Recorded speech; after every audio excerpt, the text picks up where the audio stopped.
बिल्कुल जी, अल्हम्दुलिल्लाह अल्लाह ताला के फजल से पाकिस्तान एक दफ़ा फिर सुरखरू हुआ है जी। 2019 में भी भारत ने जारियत की थी और उस वक़्त भी अभिनंदन चाय पी के वापस चला गया था। इस दफ़ा भी आगे का जो लेवल था वो पिछली दफ़ा से ज़्यादा था और इसलिए भारत को जो नुकसान पहुंचाया गया है वो भी पिछली दफ़ा से ज़्यादा था। तो अल्लाह ताला का शुक्रिया भी अदा करते हैं हम। वो जो शहीद हुए उनके लवाहिकीन के साथ सारी कौम की दुआएं भी हैं, उनके ऊपर फ़ख्र भी है। पाकिस्तान की अफवाज ने जिस तरीके से पाकिस्तान का दिफा किया उसके ऊपर सारी कौम को फ़ख्र है। अ, और एक मुख्तसर सी जंग ही आप समझ लें, लेकिन एक जंग ही थी जिसके अंदर पाकिस्तान जो है वो कामयाब हुआ है।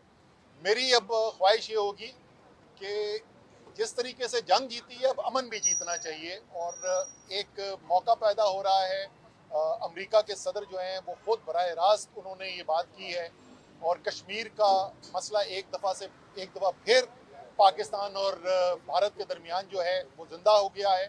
इस मौके को ज़ाया नहीं करना चाहिए, बड़े फैसले करने का वक्त है भारत और पाकिस्तान के ताल्लुकात के लिहाज से भी।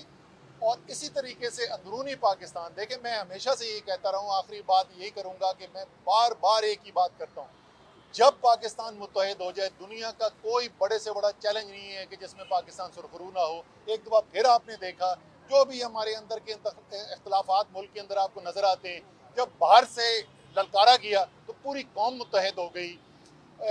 इसी तरीके से हमें मुस्तकिल तौर पे जो हमारा कौमी निज़ाम है उसके अंदर इत्तेहाद लाने की ज़रूरत है। तमाम बड़े फरीकैन जो हैं, जो लीडरशिप सके अवाम की ज़िंदगी के अंदर, जिस तरीके से उनको इस बात के ऊपर यकीन है कि उनकी अफवाज जो हैं वो सरहदों पे खड़ी हुई हैं और वो इंशाल्लाह ताला कभी भी नुकसान नहीं होने देंगी। इसी तरीके से उनको ये भी पता होना चाहिए कि उनका मुस्तकबिल, उनके बच्चों का मुस्तकबिल जो है वो भी महफूज है और पाकिस्तान एक खुशहाल मुल्क बनने के लिए जा रहा है।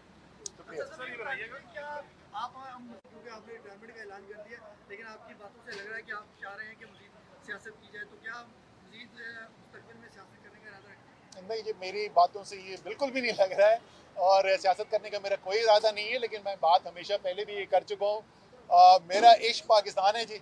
पाकिस्तान के लिए कोई खिदमत करानी हो सियासत के अलावा, जो भी खिदमत करानी है उसके लिए हाजिर है, कोई मुआवजा नहीं चाहिए। तो खिदमत जो है वो इमरान खान के कुछ पैचअप के लिए कोई खिदमत आप कर सकते हैं, कोई उनके मामला सेटल डाउन हो जाए सर, पीटीआई के ये जाहिर है, देखिए ये फैसले तो करने हैं जो फरीकैन है बराह रास्त। अगर मैं कोई भी किरदार अदा कर सकता हूँ, बिल्कुल हाजिर हूँ जी इसके लिए।